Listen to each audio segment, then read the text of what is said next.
النوم. الحمد لله رب العالمين والعاقبة للمتقين والصلاة والسلام على سيدنا وسندنا ومولانا وملجانا ومأوانا نبينا محمد صلى الله عليه وسلم ورسوله النبي الكريم الأمين المكين الهنين الرؤوف الرحيم. أما بعد فأعوذ بالله من الشيطان الرجيم. بسم الله الرحمن الرحيم. لقد كان لكم في رسول الله أسوة حسنة لمن كان يرجو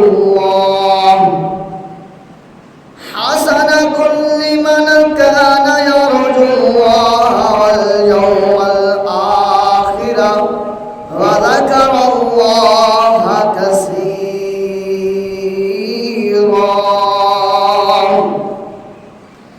صدق الله العظيم وصدق رسوله النبي الكريم الأمين.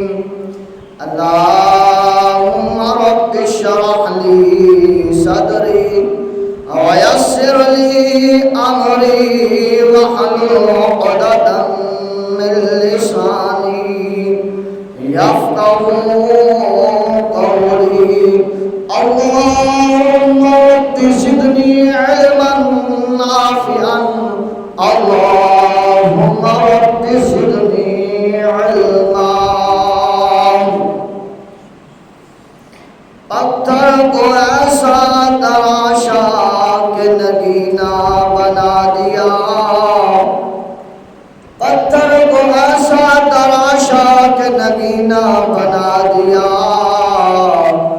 میرے مصطفیٰ نے مسکرا کر دیکھا تو زہرا کو مدینہ بنا دیا. پتھر کو ایسا تراشا کہ نگینا بنا دیا. میرے مصطفیٰ نے صحرا کو مسکرا کر دیکھا تو مدینہ بنا دیا. قربان جائے اے خدا تیری ذات پر کہ تو نے تو جہاں کے پھولوں کی خوشبو نچوڑ کر میرے نبی کا پسینہ بنا دیا. کسی کو تاج سلطانی تو کسی کو بھیک در در کی. کسی کو خاک کی ڈھیری تو کسی کو سنگ مرمر کی. کسی کو خاک کی ڈھیری تو کسی کو سنگ مرمر کی. تیری مرضی چلتی ہے میرے مولا. تو جسے چاہے جدھر چاہے ادھر کر دے. کسی کو تاج سلطانی تو کسی کو پیک در در کی. کسی کو خاک کی ڈیری تو کسی کو سنگ مرمر کی. تو چاہے تو بادشاہ کو گدا کر دے. کہہ دیجیے سبحان اللہ. اللہ چاہے تو بادشاہ جو ہے اسے فقیر بنا دے. اللہ چاہے جو فقیر ہے اسے بادشاہ بنا دے. اختیار میرے مالک کو. یہ ساری عزتوں کا مالک میرا مالک ہے. یہ عزتیں دینے والا میرا مالک ہے. بلندیاں دینے تیرا مالک ہے، اس لیے کہ یہ جو ہے وہ اپنے آپ پر نہ اترائیں کہ آج میرے پاس مال ہے، آج میرے اچھے کپڑے ہیں، آج میں اس عہدے پر ہوں، نہ اتراؤ، عقل نہ کرو، گمان نہ کرو، یہ تیرا نہیں ہے، نہیں ہے تیرا، بالکل نہیں ہے، جھوٹا ہے تو جھوٹ بولتے ہیں ہم، کہتے ہیں یہ بھی میرا ہے، یہ بھی ہمارا ہے، یہ بھی ہمارا ہے، فلاں گھر بھی میرا ہے، فلاں کار بھی میری ہے، فلاں بھی، جھوٹ ہے۔ جب مر جائیں گے تو سب کچھ ادھر رہ جائے گا، جو کہتے ہیں میرا ہے، میرا ہے، ہمارا ہے، ہمارا ہے، ساڈا ہے، ساڈا، سب کچھ ادھر رہ جائے گا۔ جب جا رہے ہوں گے تو سفید لباس کا جو ہے وہ جوڑا پہنایا جائے گا، وہ بھی نصیب ہوگا کہ نہیں ہوگا؟ خبریں، ابھی سیلاب کا موسم گزرا ہے، گزشتہ سالوں میں سے بھی جو ہے وہ پچھلے سال تقریباً وہ بھی سیلاب کا سلسلہ گزرا تھا، تو کتنی لاشیں بہہ گئی تھی، کیا انہیں کفن نصیب ہوا؟ زلزلہ آیا، کتنے زمین دوز ہو گئے، کیا کفن کا جوڑا نصیب ہوا؟ کتنا معاملہ، بلکتے ہوئے بچے، بلکتی ہوئی عورتیں، مزدور مر رہے ہیں، انہیں کفن نصیب ہو رہا ہے، بہت مشکل ہے۔ تو اس لیے کچھ بھی نہیں ہے بھائیوں، کچھ بھی نہیں ہے، کچھ بھی نہیں ہے، نہ اتراؤ، جو کچھ ہے اللہ کی بارگاہ میں سجدہ شکر کر کے کہو مالک تیرا شکر ہے، یہ تو نے دیا ہے، یہ تیرا دیا ہوا، مالک تیرا دیا ہوا، میرا کچھ نہیں ہے۔ تو پھر بات بنتی ہے، یاد رکھ لیجئے، کسی کو تاج سلطانی تو کسی کو بھیک در در کی، کسی کو خاک کی ڈیری تو کسی کو سنگے مرمر کی، وہ چاہے تو بادشاہ کو گدا کر دے، وہ چاہے تو گدا کو بادشاہ کر دے، مرضی میرے مولا تیری چلتی ہے، اشارہ تیرا کافی ہے، تو جدھر چاہے جو چاہے جیسا چاہے ویسا کر دے۔ آئے آئے، ابھی حالیہ واقعہ سامنے ہے کہ جو اتراتے تھے، بولتے تھے، آج جو ہے وہ کس جگہ پر موجود ہیں، جو ان سے پہلے تھے وہ کیا کیا بولتے تھے، کیا کیا کہتے تھے، کیا کیا سناتے تھے، ان کا مقام کہاں بنا، وہ کس جگہ پر کھڑے ہوئے۔ تو لہذا فیصلہ اس میرے مالک کا ہے، اس میرے مالک کا ہے، اس کی لاٹھی بے پرواہ ہے، اس کی لاٹھی جدھر چل گئی بس پھر وہ تاب نہیں لا سکتا، وہ تاب نہیں لا سکتا۔ اب اب اس وقار جو ہمارا آج کا موضوع ہے وہ ہے استحکام پاکستان اور ہماری ذمہ داریاں۔ استحکام پاکستان اور ہماری ذمہ داریاں، کیونکہ یہ مہینہ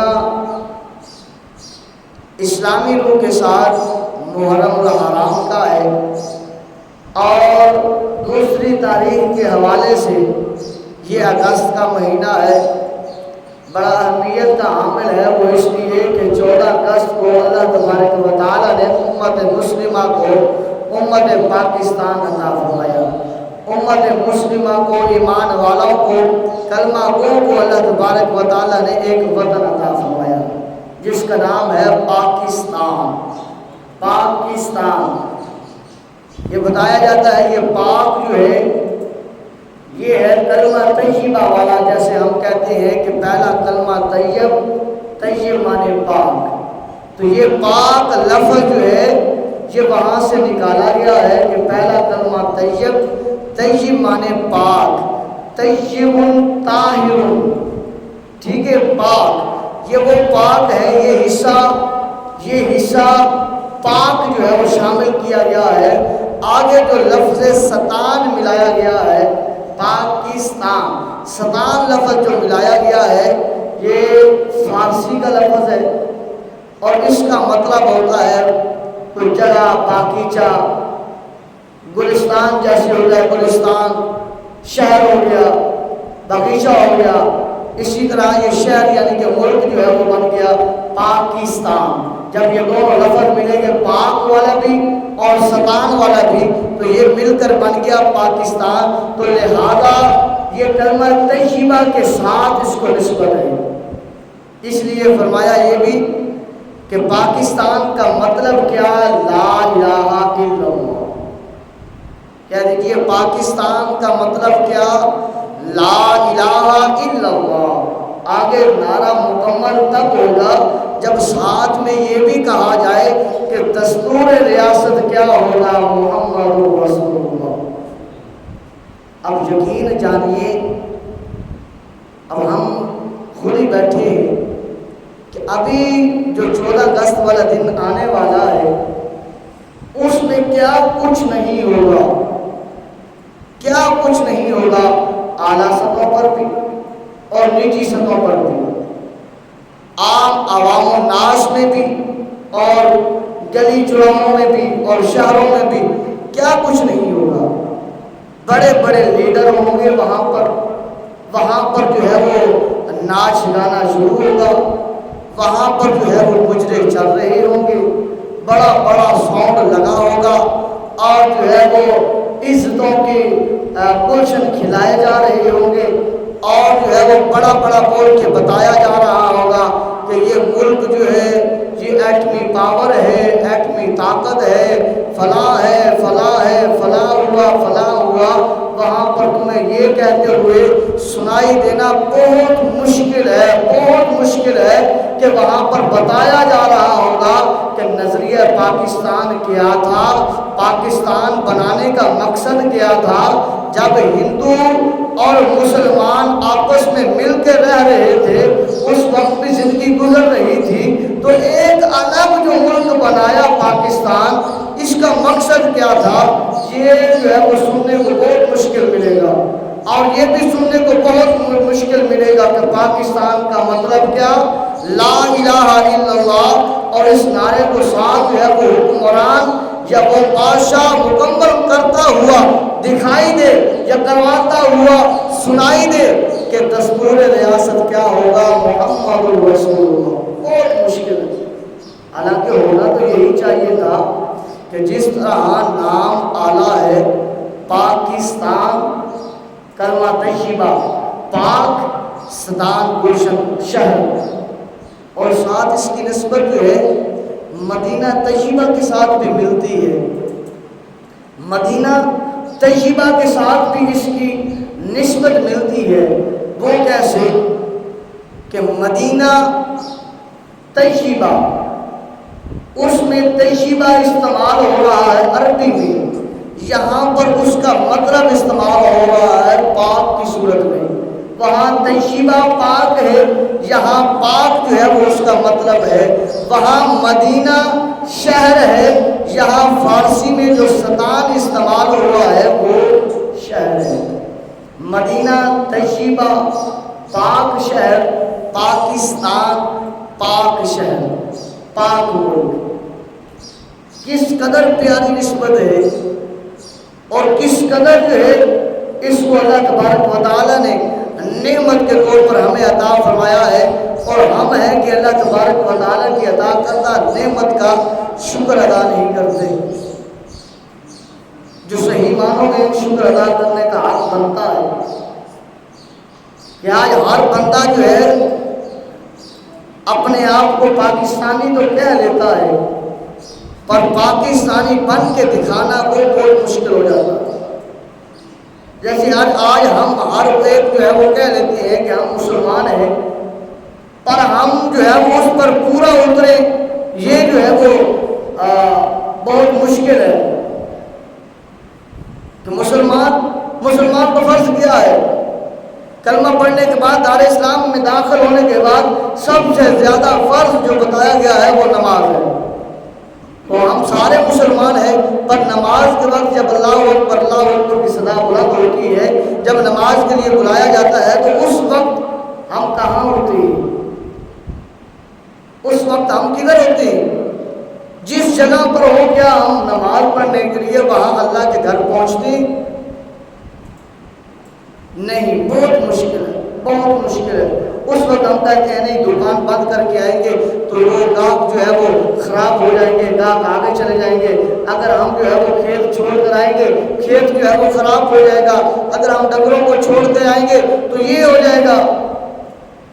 سونا بھی تو ہے، باقی معاملات بھی تو کرنے ہیں۔ اس وقت کیا ہوتا ہے بھائی، جو روزی ہے جو رزق ہے اس مالک کریم نے لکھا ہے وہ ہر صورت میں ملنا ہے۔ صرف اور صرف اس دل کو صاف کر لیں، اس دل کو صاف کر لیں۔ اس لیے پاکستانی ہر بندہ کہتا ہے کہ میں پاکستانی ہوں، بچہ کہتا ہے، لیکن پاکستانی بن کے جو ہے وہ دکھانا بہت مشکل ہوتا ہے۔ تو پاکستانی کیسے بن کے دکھائے گا کہ کلمے کی بنیاد پر جو پاکستان بنا ہے تو دستور ریاست جو ہونا چاہیے وہ محمد رسول اللہ صلی اللہ علیہ وسلم والا آئین ہونا چاہیے۔ اس وقت اگر داڑھی کی بات آئے تو داڑھی کا ڈیزائن جو ہے وہ بنانے والے ہمارے ہی نوجوان نظر آتے ہیں، ہمارے ہی بیٹے، ہمارے ہی بھائی، ہمارے ہی بھتیجے، ہمارے ہی نواسے نظر آتے ہیں، اور پھر ہم دیکھ کر خوش ہو کر ساتھ یہ بھی بتا رہے ہوتے ہیں ہاں یہ تو فلاں ہیرو کا ہے، ہاں یہ تو فلاں کھلاڑی کا ہے، ہاں یہ تو فلاں کا آئیڈیل ہے۔ کیا اس وقت اسے شرم دلانی تھی یا کہ اس کی عزت و افزائی کروانی تھی کہ یہ تو فلاں کا ہے فلاں کا ہے؟ تو دوستو آج جو ہے بڑے افسوس سے کہنا یہی پڑ رہا ہے کہ 75 سے 76 سال بیت گئے ملک پاکستان کو بنے ہوئے، پر اس میں جو ہے وہ دستور ریاست جو ہے آقا کریم صلی اللہ علیہ وآلہ وسلم والا نافذ نہ ہو سکا۔ آج سارے جتنے وزراء آتے رہے ہیں جاتے رہے ہیں، بڑے بڑے عہدوں والے آتے رہے ہیں جاتے رہے ہیں، تو لبادہ تو انہوں نے اسلام کا ہی تھا ان کا، باقی اندر کا جو معاملہ تھا تو وہ تو اللہ ہی بہتر جانتا ہے کیا تھا۔ لیکن 76 سالوں میں جتنے آئے ہیں بظاہر تو کلمہ پڑھنے والے تھے، بظاہر تو اسلامی ریاست کا نام لینے والے تھے، بظاہر تو پاکستان کی ترجمانی کرنے والے تھے، حقیقتاً میں دل سے جو ہے وہ اس کے اہل نہیں تھے۔ دل سے انہوں نے وہ کام نہیں کیا جس کے لیے انہیں چنا گیا تھا۔ کوئی پارٹی کا ہو، کوئی ہو، کسی جماعت کا ہو، کسی معاملات کا ہو، ہم کسی ایک کو نہیں لیتے، ہم ساروں کے لیے یہی کہتے ہیں کہ 75 سال بیت گئے، جتنے آتے رہے ہیں جتنے جاتے رہے ہیں، بظاہر انہوں نے اسلام والا نام رکھا ہے، اسلام والا لیبل تھا ان کا، اسلام والی بات تھی، لیکن انہوں نے اسلام نافذ نہیں کیا۔ کیا وجہ؟ اور پھر ہم گلی میں چوکوں میں چوراہوں میں ان کا نعرہ بھی لگاتے ہیں، ان کی محبت میں جو ہے آگے والے کے گریبان کو پکڑنے کے لیے بھی جو ہے وہ لبک پڑتے ہیں، آگے والے کے ساتھ لڑنا بھی شروع کر دیتے ہیں، نہیں ہمارا لیڈر ایسا ہے، ہمارا لیڈر ایسا ہے۔ پر پتہ کیوں نہیں کہ یہ لیڈر کیا ہے؟ تم دیکھیں صدارت کو دیکھیں، جو امام الانبیاء صلی اللہ علیہ وسلم کی ذات کو دیکھیے، اور جس مقصد کے لیے یہ ملک پاکستان بنا ہے اس کو دیکھیے، معائنہ کیجئے کہ مطلب ہے پاکستان کا لا الہ الا اللہ، دستور ریاست جو ہے محمد رسول اللہ، یعنی کہ اس کا آئین جو ہے وہ امام الانبیاء صلی اللہ علیہ وسلم والا ہونا چاہیے۔ کیا نظر آتا ہے؟ استحکام پاکستان۔ اگر پاکستان میں استحکام دیکھنا چاہتے ہو، اگر پاکستان کو بلند مقام تک پہنچانا چاہتے ہو تو یاد رکھ لیجئے ہم حب الوطنی والے ہیں، ایمان بھی رکھتے ہیں، اور جو ہے وہ ملک پاکستان پر جان بھی نچھاور کرنے کے لیے ہم اب تیار رہتے ہیں۔ تو کیا ہم پاکستان کے لیے کیا کر رہے ہیں؟ کچھ بھی نہیں۔ اگر ہم اپنے آپ کو جھنجھوڑے تو کچھ بھی نظر نہیں آتا کہ ہم نے کیا کیا ہے۔ ہاں یہ بھی سچ ہے کہ صرف اور صرف حکمرانوں والی بات نہیں، بلکہ ہمارے اندر بھی بہت سی خامیاں ہیں، بہت سی کمیاں کچیاں ہیں، جس کی وجہ سے جو ہے ملک پاکستان میں ترقی نہیں، ملک پاکستان میں آئین کی بالادستی نہیں، ملک پاکستان میں جو ہے وہ دستور نہیں، وہ آئین نہیں جو ہونا چاہیے۔ کیوں؟ کیونکہ ہمارے اندر خامی ہے، ہمارے اندر خامی ہے۔ تو استحکام پاکستان کے لیے اپنے آپ کو تیار کریں، کیونکہ ملک پاکستان وہ اس طرح ہے کہ جس طرح ہم اپنے گھر میں رہ رہے ہیں، جس طرح ہمیں اپنے گھر کی ذمہ داری اچھی لگتی ہے، ہم اپنے گھر کی ذمہ داری کو جو ہے آسان طریقے کے ساتھ نبھاتے ہیں، اس کے بارے میں سوچتے ہیں، توقع کرتے ہیں، کوشش کرتے ہیں کہ ہمارا گھر اچھا سے اچھا بن جائے، ہم گھر کے لیے کما لیں اور کچھ بچوں کے لیے مستقبل بن جائے۔ تو اسی طرح جس طرح ہم اپنے گھر میں رہ کر اپنے گھر کے لیے سوچتے ہیں، پاکستان میں رہ کر پاکستان کے لیے بھی اسی طرح سوچنا چاہیے کہ یہ وطن ملا ہے تو ہم آج اللہ تبارک و تعالیٰ کے گھر میں بیٹھ کر آزادی کے ساتھ اللہ اور اس کے رسول کا نام لے رہے ہیں۔ آج آزادی کے ساتھ ہم اللہ کے گھر میں بیٹھ کر اللہ اور اس کے رسول کا ذکر کر رہے ہیں، ہم اللہ کے گھر میں آ کر اللہ اور اس کے رسول کا فرمان سن رہے ہیں۔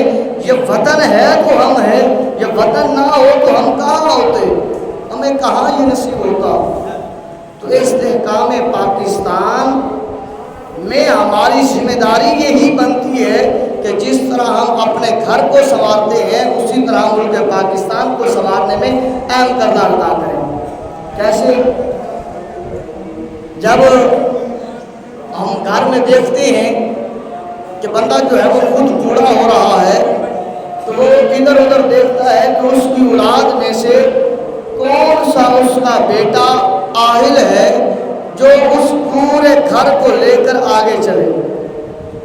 ہم تسلی کرتے ہیں، اپنے رشتہ دار جو قریبی ہیں ان کو بلا کر پوچھتے ہیں کہ یار بتا، میں اپنے گھر کی ذمہ داری فلاں بیٹے کو سونپنا چاہتا ہوں، کیا تیری کیا رائے ہے؟ کیا وہ جو ہے وہ میرے پاس یا میری موجودگی ہے، کیونکہ میں بوڑھا ہو چکا ہوں، میرے پاس اب وہ طاقت نہیں ہے کام کاج کرنے کی، تو کیا وہ میرا بیٹا گھر کو سنبھال لے گا؟ تو ہم مشورہ کرتے ہیں، وہ بتاتے ہیں ہاں یہ بندہ، یہ بچہ تیرا اس اہل ہے کہ تیرے گھر کا خرچہ اٹھا لے گا، اپنے بھائیوں کے ساتھ اچھا تعلق رکھے گا، اپنی بہنوں کے ساتھ اچھا تعلق رکھے گا، تیرے ساتھ اچھا تعلق رکھے گا، تیری بیوی کے ساتھ اچھا تعلق رکھے گا، تیرے بھائیوں کے ساتھ اچھا تعلق رکھے گا، تیری بہنوں کے ساتھ یعنی اپنی پھوپھیوں کے ساتھ یہ بچہ اچھا تعلق رکھے گا۔ تو ہم کہتے ہیں، نومینیٹ کر دیتے ہیں کہ بھائی میرا فلاں بھی بیٹا ہے، یہ بھی میرا بیٹا ہے، یہ بھی میرا بیٹا ہے، یہ بھی میرا خون ہے، یہ بھی میرا خون ہے، پر ان میں سے جو میرے اعتماد کے قابل ہے، جو میرا لجپال ہے، جو میری عزت رکھنے والا ہے، جو میرا خیال رکھنے والا ہوگا، جو برادری کے سامنے میری پگ کو روندنے والا نہیں ہوگا، وہ میرا فلاں بیٹا ہوگا۔ کل کو کوئی مسئلہ ہو، میرے جانے بعد کوئی لینا دینا ہو، تب بھی اس سے کرنا ہے، میری موجودگی میں اگر کچھ لینا دینا ہے تو میں اپنے بیٹے کو نومینیٹ کرتا ہوں، اس کو لینا دینا ہے۔ جس طرح ہم اپنے گھر کی ذمہ داری کو اپنے بیٹے کو، حالانکہ 4 بیٹے ہیں، 5 بیٹے ہیں، 7 بیٹے ہیں، ان کو پرکھ کر دیتے ہیں، تو اتنا بڑا ملک پاکستان ہے، اتنا بڑا پاکستان ہے، اس قدر اس کے وسائل و خزانے ہیں، اور اس کی جب ہم سپرداری کرتے ہیں تو اس وقت ہم کیا دیکھتے ہیں کہ ہاں یہ تو فلاں بندہ ہے، اس نے فلاں مقدمے میں میری سفارش کی تھی، ہاں یہ جو بندہ ہے جو MLA کی سیٹ پر لڑ رہا ہے، اس بندے نے میری گلی کا سولنگ لگوایا تھا، نالی بنوائی تھی، تو لہذا اس کو ووٹ دو۔ تو یہ سوچ اب ملک پاکستان کے لیے کیسے بکھر گئی؟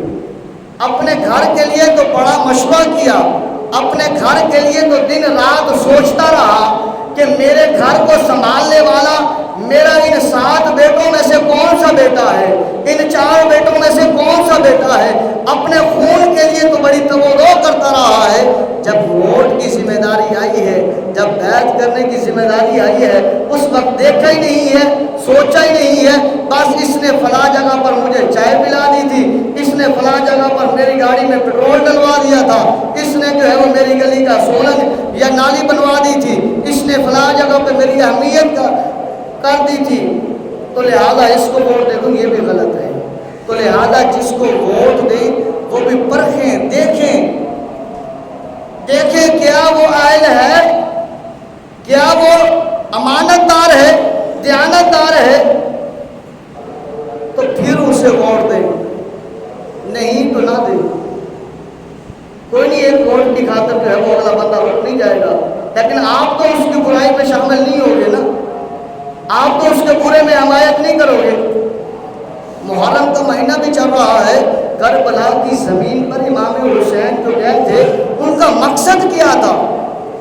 آپ روضہ رسول میں بیٹھ کر اللہ اور اس کا رسول کا درس دے رہے تھے، قرآن و حدیث کی باتیں کر رہے تھے، آپ لوگوں کو دعوت اسلام دے رہے تھے، لوگ دو جوک در جوک آ کر امام حسین کا چہرہ بھی دیکھ رہے تھے اور آ کر ایمان بھی لا رہے تھے، آ کر قرآن کو بھی تھام رہے تھے، نبی کے فرمان کو بھی تھام رہے تھے، پر امام حسین نے اپنے نانا کا روضہ کیوں چھوڑا؟ مدینہ طیبہ کو کیوں چھوڑا؟ آپ نے حرم پاک کو بیت اللہ شریف کو سامنے دیکھ کر غلاف کعبہ کو چوم کر، اور حج کا موقع تھا، حج بھی آپ نے نہیں کیا، آپ نے کیوں اس جگہ کو چھوڑا اور کیوں کربلا کی جگہ پر جو ہے اپنا جا کر ڈیرا لگایا، خیمہ لگایا، کیوں اپنے بچوں کو شہید کروایا؟ وجہ کیا تھی؟ وجہ یہ تھی کہ یزید کی ہاتھ کے اوپر بیعت نہیں کرنی، یزید کی حمایت نہیں کرنی۔ یزید شرابی ہے، زانی ہے، بدماش ہے، شریعت محمدی صلی اللہ علیہ وسلم کا قاتل ہے، اگر حسین نے اس کے ہاتھ کے اوپر بیعت کر دی کہ باروتی بچے گا کیا؟ گویا کہ اس کے کالے میں حسین موجود ہے، گویا کہ اس کے گناہ کی جو ہے وہ دردل میں حسین موجود ہے، اس لیے آپ نے ڈٹ کے آپ نے فرمایا کٹ تو جائے گا حسین، شہید تو ہو جائے گا، بچے بھی شہید کروا لے گا، گھر بار کو بھی چھوڑ دے گا، روضہ رسول کو بھی چھوڑ دے گا، حرم پاک کو بھی چھوڑ کر اس کربلا کی زمین پر حسین آ جائے گا، پانی بند ہو جائے گا، پیاسا بھی ہو جائے گا، اپنا تن جو ہے، جسم جو ہے، اس سے اپنے گردن کو جو ہے وہ الگ بھی کر لے گا، پر اس ظالم کی حمایت نہیں کرے گا۔ آئیے اپنے بزرگوں، اپنے دل کو، اپنے ایمان کو جھنجھوڑو تو صحیح نا کہ ہم حسینی ہیں۔ یاد رکھ لیجئے، یہ جو معرکہ کربلا وجود میں آیا ہے، اس کے بعد دو جماعتیں چل پڑی ہیں۔ معرکہ وجود میں جو آیا ہے اس کے بعد دو جماعتیں چل چکی ہیں، قیامت تک یہ دونوں جماعتیں چلتی رہیں گی۔ سوچیں ذرا کون سی، پرکھیں ذرا کون سی دو جماعتیں ہیں؟ معرکہ وجود میں جب آیا کربلا کا، اس کے بعد دو جماعتیں چل گئی، ایک حسینی اور ایک یزیدی۔ ایک حسینی جماعت چل گئی ہے اور ایک یزیدی جماعت چل گئی معرکہ کربلا کے بعد، اور یہ جاری و ساری ہے۔ دیکھنا یہ ہے، پرکھنا یہ ہے، سوچنا یہ ہے، اور اس میں معاملات کو دیکھنا یہ ہے کہ کیا ہم حسینی لشکر میں ہیں یا یزیدی لشکر میں ہیں۔ فیصلہ میرا نہیں ہے، فیصلہ تیرا نہیں ہے، فیصلہ کسی اور کا نہیں ہے، بلکہ فیصلہ اپنے دل کا ہے۔ یہ بھی نہیں کہہ دینا باہر جا کر کہ قاری صاحب نے آج تو سخت لہجے میں بات کر دی ہے۔ سبھی کے لیے کر رہا ہوں، اپنے آپ کے لیے بھی کر رہا ہوں، کسی ایک کو نہیں، کسی ایک کے جماعت والے کو نہیں، سبھی کے لیے، کہ یہ جو دو معرکے وجود میں آ گئے، معرکہ کربلا میں حسینی اور یزیدی، اور پرکھنا یہ ہے خود کو جو ہے وہ اس پرکھ میں جو ہے وہ رکھیں، اس پڑے میں رکھیں کہ یزیدی لشکر میں ہیں ہم یا حسینی لشکر میں ہیں۔ اب یزیدی لشکر کون سا ہے، حسینی لشکر کون سا ہے، بتا دیا ہے اسلام نے، بتا دیا ہے حضرت امام علی مقام حضرت امام حسین نے کربلا کی زمین پر علی اکبر کو بھی شہید کروا کر، علی اصغر کو بھی شہید کروا کر، اور جو ہے وہ عباس بن علی کو بھی شہید کروا کر، ابو بکر بن علی کو بھی شہید کروا کر، عثمان بن علی کو بھی، عمر بن علی کو بھی شہید کروا کر، اور قاسم کو بھی شہید کروا کے بتا دیا ہے امام علی مقام حضرت امام حسین نے یہ سارے شہید کروا کر دین اسلام کو بقا عطا فرمائی ہے، اور یہ ظالم کی حمایت نہیں کی، ظالم کے سامنے جھکا نہیں ہوں، ظالم کے سامنے جو ہے بکا نہیں ہوں، ظالم کے سامنے جو ہے رکا نہیں ہوں، اپنے اسلام کا سودا نہیں کیا، دین اسلام کو تقویت عطا کی ہے، ظالم کے ساتھ نہیں کھڑا ہوا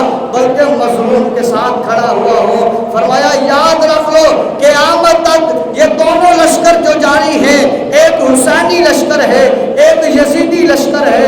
اگر اپنے آپ کو دیکھنا چاہتے ہو، اگر آج کوئی بندہ ظالم کے ساتھ کھڑا ہے وہ بندہ یزیدی لشکر میں کھڑا ہے، آج جو بندہ مظلوم کی صف میں کھڑا ہے، مظلوم کا حمایتی بن کے کھڑا ہے، اس نے یہ نہیں دیکھا اس مظلوم کی قوم کیا ہے، یہ مظلوم مسلی ہے، یہ مظلوم چکڑ ہے، یہ مظلوم جو ہے وہ کون ہے، کمی ہے، کون ہے، اس نے یہ نہیں دیکھا، اس نے یہ دیکھا ہے کہ یہ مظلوم ہے، یہ آگے کوئی وڈیرا ہو، آگے کوئی جاگیردار ہو، آگے کوئی امیر ہو، آگے کوئی بھی ہے طاقتور، یا ایم این ہے یا ایم پی اے ہے یا کوئی جو ہے وہ صدر ہے یا کوئی وزیر ہے، وہ ظالم ہے، ادھر مظلوم ہے۔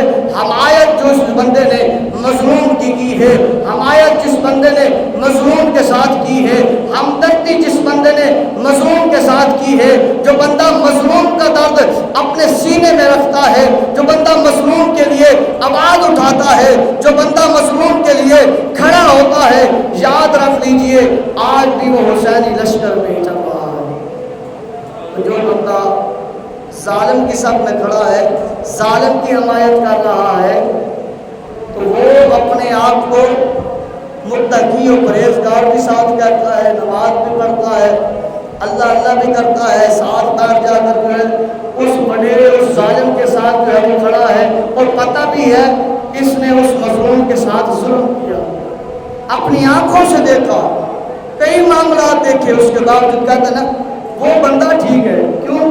طاقتور ہے، کیوں؟ کل کو کام پڑے گا۔ تو پھر یہ معاملہ کیا ہے؟ یہی تو یزیدیت ہے۔ امام علی مقام امام حسین نے اس لیے تو راستہ دیا، ویژن دیا کہ حسینی بننا، یزیدی نہ بننا۔ اب آپ اسی وقار استحکام پاکستان یہی ہے، اپنے آپ کو تبدیل کریں۔ جس طرح ہماری اپنے گھر کے اوپر ذمہ داری ہے، اسی طرح ملک پاکستان پر بھی ہماری ذمہ داری ہے کہ صرف وہ وڈیروں تک بات نہیں ہے کہ وہ وزیر اعظم ایسا ہے یا صدر ایسا ہے یا چیف جسٹس ایسا ہے، وہاں تک نہیں، اپنے آپ کو بھی ٹھیک کریں۔ حضرت غوث سلطان رحمۃ اللہ علیہ آپ نے فرمایا تھا نا کہ میں برے نو لبن ٹریا پر برا نہ لبا کوئی، جب میں اپنے اندر جھاتی ماری میں تو برا نہ کوئی۔ یہ بھی ٹھیک ہے، وہ ہے اس طرح، فلاں اس طرح ہے، فلاں اس طرح، لیکن ہم اپنے آپ کو بھی تو ٹھیک کریں نا، اپنے آپ کو بھی ٹھیک کریں۔ اگر ملک پاکستان کو بلندی جو ہے وہ آپ دینا چاہتے ہیں تو پھر سیرت رسول اللہ صلی اللہ علیہ وآلہ وسلم کو دیکھنا ہوگا، پڑھنا ہوگا، اس پر چلنا ہوگا۔